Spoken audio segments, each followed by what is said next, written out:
Mayor Eric Adams says the city's shelter system is nearing its breaking point. And the city estimates thousands of more people will arrive each week. News 12's Caitlin Ulrich takes us inside of one shelter to show us their current reality. This video, taken in the lobby of the HRA Mens Shelter on 30th Street in Manhattan, shows a long line of men, some sleeping on the floor, all waiting for one thing: a place to stay. This video was sent to me by Danilo Sobers, who stays at the shelter. His video was taken Monday, the very night 60 men went without beds. You're frustrated. You're looking at the situation around you. Everything in there is crowded. The elevator's crowded. The little cooling room that they have is crowded. Everywhere got people everywhere. Danilo says the line isn't uncommon. He says it happens nearly every night. He says a few weeks ago, more people started being assigned to his room. How many people were in your room total? It became 4. It was me and one other, and then they stuck 2 other people in a small 12 by 12 room. The Legal Aid Society learned 60 men went without beds Tuesday morning from the city. They were also told 7 buses of migrants arrived that night. So it didn't seem like there was going to be a problem, but the problem was that the vacancies were in program beds, which they usually don't place people into until after they've gone to an assessment bed. So it was kind of like a bureaucratic problem.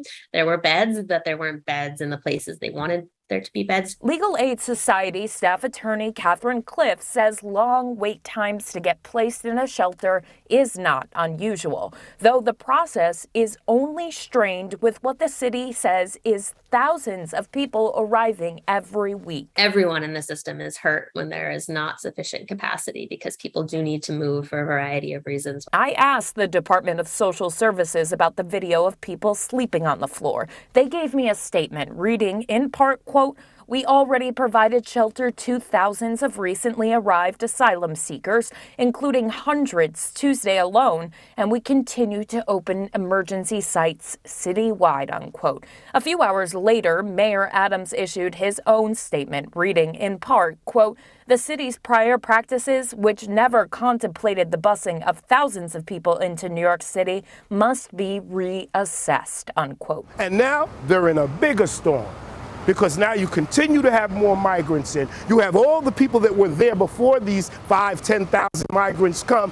What are you going to do? They're trying to get this place to 850 in capacity. They can't do good with 6 now. So what are they going to do with 250 more people? This place is going to be an insane asylum, what it actually really is. According to the most recent city data, 240 more people were staying in city shelters Tuesday night compared to Monday night. And throughout the course of August, more than 50,000 people have been staying in city shelters. For News 12, I'm Caitlin Ulrich.